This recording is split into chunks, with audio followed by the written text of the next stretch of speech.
It wasn't such a long time ago that we reviewed the Sony Xperia Z2, and yet here we are, 4.5 months later, reviewing its successor, the Xperia Z3. While there's absolutely no doubt about the fact that the Z3 is an update to the Z2, well, an incremental one, and an improvement over its predecessor, should you be disappointed that your current Z2 flagship is no longer the Sony flagship? Should you go out and sell your Z2 in order to grab the new kid on the block? We'll try to answer that and more right now. I'm Anton Dinaj, this is Pocket Now, and you're watching the Xperia Z3 versus Xperia Z2 comparison video.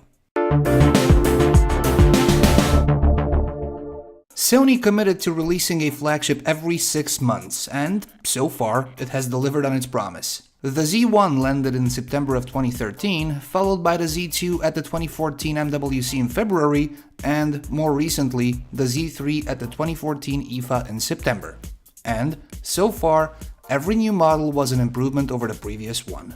Sony is staying true to its design language, to its roots. The Z flagship has changed very little over time, and this is also valid for the Z3. Those who expect major changes should look elsewhere. Hard as they might be to spot, there are some minor tweaks though, but nothing groundbreaking. The overall construction is still a glass sandwich and aluminum frame for the body. We still have those relatively large bezels on the top or bottom, which you can either ignore or dislike. There's no way in liking them though, or it's very hard to find reasons to do so. However, similar as they might be, the Z3 looks like Sony has put the Z2 on a diet. The Z3 is 0.8mm shorter, 1.3mm narrower, and almost a millimeter thinner, at just 7.3. It is also 11 grams lighter, but these reduced dimensions don't make it feel unsubstantial. Not at all. The aluminum frame on the side is curved, making the phone feel much better in hand than the Z2, which had its rough edges and corners. Aesthetically, Sony has made other tweaks as well.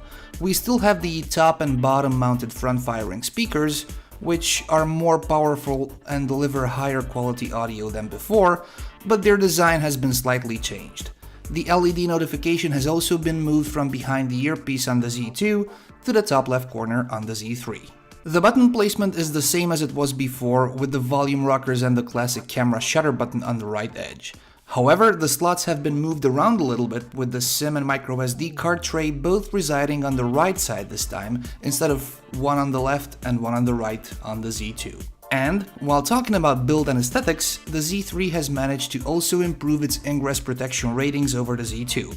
While previously we had IP55 and IP58 ratings, the Z3 is now rated IP65 and IP68. What does this all mean? Well, Sony explains it well. Quote, "The phone is dust tight and protected against low pressure jets of water from all practicable directions in compliance with IP65, and or can be kept under 1.5 meters of fresh water for up to 30 minutes in compliance with IP68. This, of course, if all ports are covered and flaps are secured. The hardware has also improved. While we still have a 5.2-inch Full HD screen, the bezels on the sides have been reduced to about 2mm each.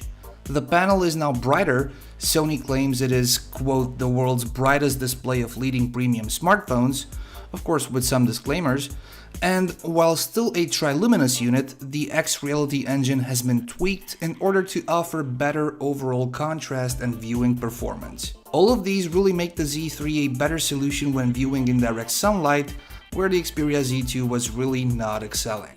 Under the glass, the processor powering the Z3 is a quad-core Qualcomm Snapdragon 801 chip clocked at 2.5 GHz, which is somewhat faster on paper than the 2.3 GHz chip inside the Z2. Memory options have been kept the same, meaning 3GB of RAM, up to 16GB of internal storage, and up to 128GB of expandable memory via SDXC microSD cards. The camera duo is still the same pair of 20.7 and 2.2 megapixel shooters, but the main camera on the back has received some notable enhancements over the Z2. While the megapixel count has been kept the same, the lenses accompanying the Exmor RS sensor are now 25mm wide-angle Sony G lens. And, while talking about the sensor, low light sensitivity has been improved, with the camera being able of going as high as 12,800 when selecting ISO sensitivity. 4K video recording is also supported, in case you are wondering. Audio output has been improved, both for the front-firing speakers as well as via headphones. The volume is still a little bit on the lower end with headphones like on the Z2, and we'd appreciate the availability of just 1 or 2 notches, but the Z3 no longer comes with the noise-cancelling headset the Z2 was bundled with. Instead, you get a pair of Sony MH750 headphones, which sound just as good, if not better, with some software tweaks enabled, but sadly won't kill environmental noise beyond the construction of a standard in-ear canal headphone. Software-wise, those of you familiar with Sony's offerings will feel right at home with the Z3, just like they did with the Z2. The company's own custom user interface is running on top of Android 4.4.4, and it's a newer version of the UI with larger icons opposed to the smaller icons in Sony's UI running on top of 4.4.2 on the Z2. Other than that, and a couple of tweaked widgets, everything is similar, including the app tray, which slides your panels to the right and reveals a special menu when scrolled all the way to the left. The camera application is also the same, with some special modes being added, as well as the ability for the user to download additional shooting modes and apps. Steady Shot, Sony's own digital image stabilization, now gets 3 setting toggles for off, standard, and intelligent active, instead of just an on-off toggle switch before on the Z2. Manual mode has some hidden changes as well, with the ability to only go up to ISO 3200 manually, and the addition of a face metering mode. If the faster processor wouldn't be specifically called out on a spec sheet, we wouldn't even notice. There's no difference between the Z3 and the Z2 when performing day-to-day tasks. We can't discern a difference while playing games either. Both generations are powered by the MSM 8974 Pro chip, which is the Snapdragon 801. The only difference is that the Z3 is powered by the AC variant and the Z2 by the AB version. That and 200 MHz in the Z3's favor. While it is too early to tell battery performance on the Z3 yet, we're curious to see whether it will be worse than on the Z2. For starters, it is 100 mAh smaller than the 3200 mAh battery inside the Z3. Couple that with the brighter screen and the faster processor, and the Z3 has every chance of performing worse on paper. That is, except if the AC version of the chip we mentioned before doesn't make a difference with improved power efficiency. We'll have to wait for a full review to judge battery life. Call quality though is identical with clear sound. You will still have to disable microphone noise cancellation on the Z3, just like on the Z2, should the people you talk to inform you that you sound terrible, but the switch is an easy fix. Speakerphone is louder with more oomph and richer sound on the Z3, and the camera delivers similar results under regular shooting conditions. It's the low light performance that makes a difference, and we're sure that it is thanks to the new lens, paired with that insane ISO rating, that the Z3 outperforms the Z2. Not by a large margin though, and not in the sensitivity itself, or the capability of amplifying even the slightest light source, but by the level of detail found in low light images. Even under regular circumstances, images captured with the Z3 appear to be sharper, though the color balance we found to be sometimes a little bit off.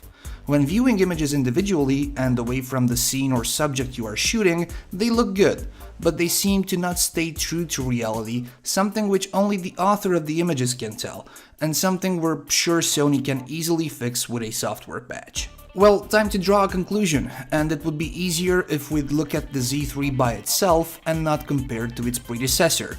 Question is, if you already have a Z2, should you upgrade to the Z3?